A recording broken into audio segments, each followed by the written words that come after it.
say that I went to a meeting last night in Bellingham, and they said one of the ideas they had of remedying the coal dust at the terminal was to put water on it so that it would wash the dust off. So there was like 150 pounds or something in each car or something. I don't know. It's yeah, well, I mean, that's a big number, and then that's one of their ideas to make it. Yeah, I mean, and that's one of the things that they've used for years and years and years out of Roberts Bank, Slauson. But they're discharging 750,000 tons of coal dust off that facility every year, in spite of the fact that they're spraying those piles on Wisconsin. It's just, you know, these stackers, they have, the piles hold about 2.7, 2.8 million metric tons of coal, which is constantly moving. They're loading at about 9,000 tons an hour, which is a tremendous move rate. So you know you're getting stuff wet, but as soon as you get it wet, it's gone or moved or broken apart. And dust from that facility, because of where it is and all that, travels about 5 miles. Well, isn't that land a preserve too, where the train goes through to get to that? Oh, Cherry Point, yeah. I mean, it's surrounded by a reserve at this point, which is where DNR comes in and Peterbilt Point. Were representatives from the other groups that you're fighting invited to any of these meetings so they could do their side? We've done some of those debates. We did one at City Club. We did one at Rotary Club up in Washington. We haven't done them down here. They've stopped wanting to be in the same room with us.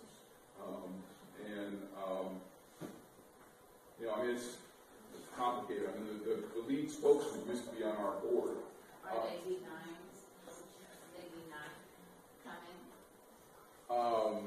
Well, we were going to have, for the Chuckanut Homeowners Association, Chuckanut Bay Homeowners Station, their lead person and I were going to have a debate, and they refused to show up.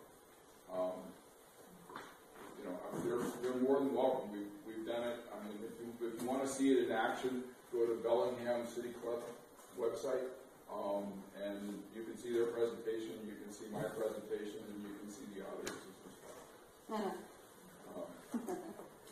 One of the things that I was saying is that the Surface Transportation Administration, which is federal transportation for Burlington Northern, they give the regulations for Burlington Northern as to how to load and transfer coal. It is in regulation right now, and Burlington Northern has gone through extension plans to properly load and reload over at the PRB, at the loading station where the coal is extracted. And there are solids that are put, not water, but there are solids that are put over the top of the coal to eliminate over 85% of the dust that comes off those planes. I haven't heard you say anything about that. Well, but Burlington Northern has gone through extensive lengths to address these issues. Okay, so have you gone to the Burlington Northern website? Yes, I have. Okay, so go to their website and see what they say about coal dust. And what they say is... They also indicate they have clearly indicated that they knew that there were some serious issues with coal dust, and that's why some of these regulations have been put into place, because they were concerned about it. But they, so yeah, it's not on the website. Right. Well, I don't disagree, but they also say that they lose 1 to 3% of their loads during transport,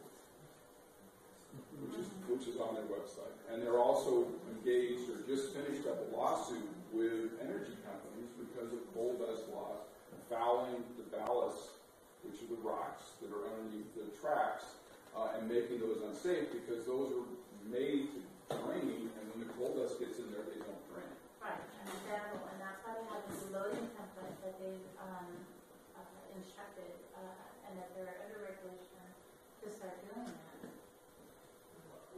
And I think everything that's being said is true. In addition to well, but it seems like working with them, if they're willing, rather than against them. So all of this energy that you seem to be putting against them, why not work with them and encourage them to be safer and help them? I'm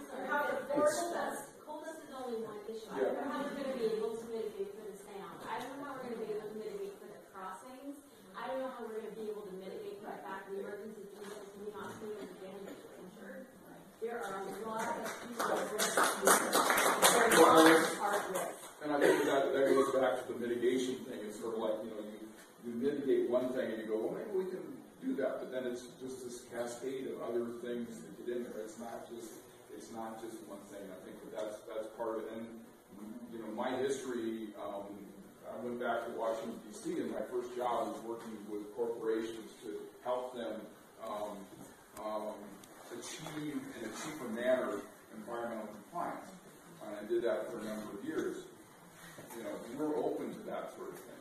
But, you know, there are some of these things that either are unsolvable or they're unwilling to solve on this. And we've had discussions about, you know, less cargo, different cargoes. Both of those, they just kind of, we're going to go through